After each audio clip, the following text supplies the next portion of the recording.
sensacional. E aí, cara, são coisas que eu sempre digo assim, viagem e estudo ninguém tira de ti, né? Porque é uma coisa que tá aqui dentro, não tem como só, Total. sei lá, uma doença, senão contar ninguém tira. E, ponto, passar, aí passam esses flash, sabe? Então tu imagina, pô, desfilar no AMB 2 vezes com a AMB lotado, os caras cantando um samba que eu ajudei a fazer. Passar na Sapucaí, sem contar aqui, né? Mas, poxa, é que Sapucaí a gente tá falando do maior evento, talvez, televisivo do planeta, que é o Carnaval do Rio. Então tudo isso te dá uma base assim, tu, pô, cara, começou lá, na escola de samba, sabe? Então, e quando a gente tem, e os projetos sociais que a gente tem hoje lá dentro, é porque o projeto social, quando tu faz para reunir crianças, ele tem vários ângulos e todos eles são muito positivos. Perfeito. Mas tem um que a sociedade praticamente desconhece, que tu precisa ter um lanche. Porque às vezes a criança tá ali só por causa do lanche. Para estimular a permanência da Não, criança, e às né? vezes tá ali só por causa Só do para lanche. isso, né? Entendeu? Às vezes vai ser a refeição garantida que aquela criança tem. Que em casa pode não tem, né? Pode não ter. Então hoje tem um projeto do Tinga, do Paulo César Tinga também, que é o Fome de Aprender. Que é teu irmão, né? A gente costuma dizer que nós somos alguns dos sobreviventes, né? Dessa época assim de restinga, de nunca se envolver com droga, de conseguir furar a bolha, de conseguir melhorar a vida das pessoas no nosso entorno, de servir como exemplo positivo e de nunca esquecer de onde a gente saiu, né? Pô, Tinga carrega Tinga no nome e eu tenho o maior orgulho de falar para todo mundo. Tem gente que fala assim, como tu nasceu em Bagé, se tu te criou na Restinga? Não, a Restinga foi onde eu aprendi tudo, né? E que bom que aprendi a sair da parte que era ruim e valorizar a parte que era boa. Certo. Então isso dá uma base muito grande, sabe, para te servir de orgulho e tal assim. E tem essa coisa hoje do projeto social de tu poder encaminhar pessoas, de tu poder, sei lá, o que é possível fazer? Pô, sei lá, o cara pode ser um artista, beleza? Vamos, cara, conversar com as pessoas. Porque às vezes tu tá trocando uma ideia com a galera. Eu lembro que teve um menino que chegou lá e ele tava, cara, tava completamente jogado na droga. Completamente assim, sabe? Era usuário de crack. Meu, o cara tava virando uma pessoa em situação de rua, assim, sabe? Mal vestido, sem tomar banho e tal. Aí ele chegou lá e disse assim, pô, eu quero voltar a desfilar na escola e tal. Aí disse assim, pô, que bom, cara, não sei o quê. Mas, cara, pô, que situação é essa que tu tá aí? Ah, sabe como é que é? Acontece algumas coisas na vida, não sei o quê. A gente começou a conversar com ele e tal. Mas, cara, vamos voltar pra escola então. Mas a gente faz um trato. A gente faz um trato. Tu volta pra escola, a gente te ajuda aí, cara, vamos ver umas roupas pra ti. Onde é que tu tá morando? Aí começamos a conversar com ele e tal. Só que tem um negócio, cara. Assim tu não vai desfilar. Porque assim tu não é exemplo pra galera aqui. A gente tá colocando ali na cabeça dos moleques que tem que fazer isso, isso, isso, isso. E eles têm um objetivo. Eles precisam fazer isso, isso, isso para poder desfilar com a escola. Se a gente chegar e te colocar a desfilar com a escola e tu não tá fazendo nada do que a gente tá dizendo para eles que eles têm que fazer, tu quebra a nossa própria ideologia com os caras aqui. Exato. Cara, eu sei que a gente combinou um negócio e a gente conseguiu fazer com que ele desfilasse numa outra situação completamente. Não posso te garantir que ele não use nenhum tipo de substância, não tem como fazer isso, mas ele mudou completamente a vida dele. E a gente brincava assim, cara, ganhamos um ano, velho. Se a gente pegar um cara, e não é nem o trazer pra cá, além de trazer traz pra cá como pano de fundo, mas tu tira o cara daquela parada ruim, sei lá, se o cara, tu vê a pessoa mudar, entendeu? Ele passou, ele não anda, ele aparecia lá, eu me lembro que o primeiro dia que ele chegou lá com um corte de cabelo diferente, assim, que ele tinha ido no barbeiro, ele ainda chegou e mostrava pra todo mundo, cara, a gente olhava assim, e eu lembro que tinha algumas pessoas que começaram até a encher os olhos d'água, né, porque, pô, o cara tá comemorando que ele tá se achando de novo ser humano, sabe? Ele tá chegando, ele tá com orgulho mostrando. Tá com dignidade, né? Sabe? Pô, olha aí só o que vocês acharam. Cara, ele mostrava o corte de cabelo pra todo mundo. E tá incluso também, né? Dentro daquele ambiente, né? Teve um tá dia, acolhido. teve um episódio lá que a gente, a Restinga, ela é como se funcionasse uma religião, sabe? Porque esse ano, agora no desfile que teve, eu peguei e eu digo, pá, os caras, pô, tem que desfilar. A Restinga vinha falando de São Jorge. Eu disse, cara, não tem como eu não desfilar, né? E aí eu digo, pô, mas minha mãe morreu, cara, faz, sei lá, 20 dias, cara. Eu digo, pô, não tô cabeça pra nada disso. E aí, cara, eu comecei a lembrar, sabe? E eu digo, mas quem levou a primeira vez eu na escola de samba, quando eu falei que eu queria desfilar, foi minha mãe.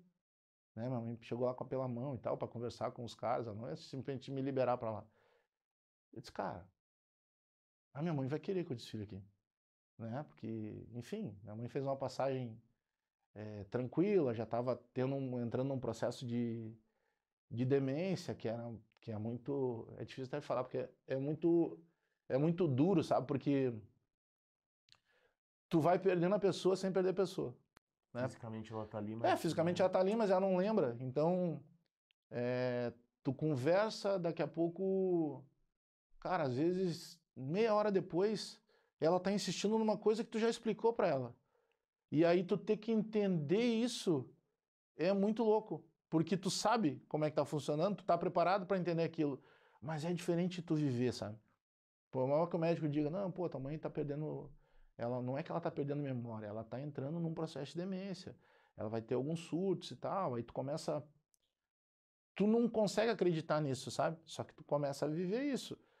Então, por exemplo, no dia do Natal, eu nunca gostei muito de Natal, cara, porque Natal para mim era uma lembrança melancólica, porque na cabeça de qualquer criança, tu idealiza que toda a família tem condição de dar o que a criança quer. E, pô, minha mãe era uma guerreira, meu pai também, né? Mas principalmente a minha mãe. Minha mãe abriu mão da vida dela para dar o máximo que ela podia dar pra gente. E quando chegava a noite de Natal, o que tu pensava? Pô, vou ganhar isso. Porque na tua cabeça funcionava assim. Porque tu via na TV ou no rádio os caras dizendo, meu, tem que fazer o pedido pro Papai Noel. Eu também fazia, sabe? Mas a minha mãe nunca deixou faltar. Fosse um brinquedinho dos mais comuns, mas sempre tinha.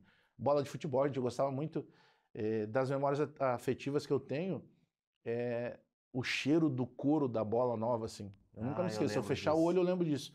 E era o esforço da minha mãe, sabe? Podia faltar qualquer coisa para ela, cara. Não comprava nada para ela. Mas ia estar lá a bola de futebol para mim, pro meu irmão e tal. E aí, é, e aí quando chegou, eu nunca gostei de Natal, assim, por causa disso, sabe? Eu digo, pô, eu gostava do Ano Novo. Acho que o Ano Novo tinha uma parada de renovação. Né? O Natal tem um encontro das Virar o famílias, ciclo, né? mas, poxa, a minha família não tinha uma ceia, cara, no Natal, sabe? Então tu criava, naturalmente, assim, tu criava essas coisas. Aí o tempo passou, cara, eu fui fazer terapia, e eu sempre digo pra galera que puder fazer terapia, faça, porque muda a vida de todo mundo, tu começa a te conhecer melhor, aí tu começa a entender outras coisas, né? É maravilhoso, cara. E terapia é um tratamento que tu faz para a vida inteira, tu não te dá alta. Terapia tu vai te conhecendo, e aí quanto mais tu te conhece, mais tu quer te conhecer, então muda a tua vida. E aí, poxa, aí eu tenho duas netinhas, né? A Manu e a Bela. A Manu tem 6 anos, a Bela tem 3. E aí, pô, mudou minha vida, porque daí eu consigo hoje dar para as minhas netas. Cara, eu aprendi o sentido real a gente se criou numa família que era vergonhoso tu dizer eu te amo. E infelizmente eu só consegui entender isso depois de grande, e eu queria ter dito tantas vezes mais eu te amo pro meu pai e minha mãe, né? Mas, enfim, era a forma que a gente era criado, muita dificuldade, num lugar inóspito pra caramba. Mas nunca faltou essa retidão de caráter, assim, cara, ó, isso aqui não é teu, velho, não interessa, está ali, não é teu, outro pergunta de quem é, outro passa e deixa ali, não é teu, não te aprende a isso. E aí, quando acontece esse negócio por exemplo, de nascer as minhas netas, primeiro a Manu, cara, aí muda tudo, né? Porque, cara, eu recebo áudio das minhas netas, pô, eu paro tudo. É dos poucos momentos assim que eu paro tudo. A minha vida hoje eu ainda dou, e é um erro meu, mas hoje o meu trabalho está acima de tudo, tudo. Eu trabalho praticamente 24 horas, eu acordo 2 da manhã para ir tomar água ou ir no banheiro, eu vou lá e olho o meu celular. Eu sou maluco, assim, é um negócio que eu preciso mudar, mas não consegui mudar ainda. Nega véia não te cobra? Cara, a minha mulher é sensacional porque a minha mulher entende o que é o meu dia a dia, sabe? Não, ela se preocupa e tal, mas ela é muito parceira, assim. E até para entender tudo isso, sabe? Da forma que funciona a minha vida, às vezes, tem tal lugar, pô, não tem como ir porque tem jogo do Grêmio, eu faço transmissão do jogo do Grêmio, não tem como a gente fazer. Mas, ô Bagé, é uma conquista significante demais, assim, tu te tornou uma empresa. A gente tava falando, né? Tu te tornou uma empresa, tu passou pela Guaíba, passou pela Grenal, tu passou pela Bandeirantes, tu passou pela RBS, e a maior empresa que tu trabalhou hoje em dia é a tua. Cara, é a empresa que, claro, os números estão tudo ajuda, né, ao longo do teu crescimento, mas sem dúvida, eu tenho 7 pessoas diretamente ligadas ao meu canal e outras tantas indiretas, né, porque tem produtora contratada, tem profissional de áudio, tem profissional de imagem, tem a galera que projetou meu estúdio. Quantas pessoas no total estão envolvidas na tua equipe? Direta e indiretamente, cerca de 15 pessoas. Direta e indiretamente. A cobertura que a gente fez no ano passado da Libertadores, a maior equipe que tinha no Rio de Janeiro era a minha. Eu tinha lá 8 profissionais. E totalmente independente. Eu pagando passagem de todo mundo, hospedagem. A gente ficou hospedado no Leme. Então, cara, dá pra fazer. E isso que te exige tanta coisa assim.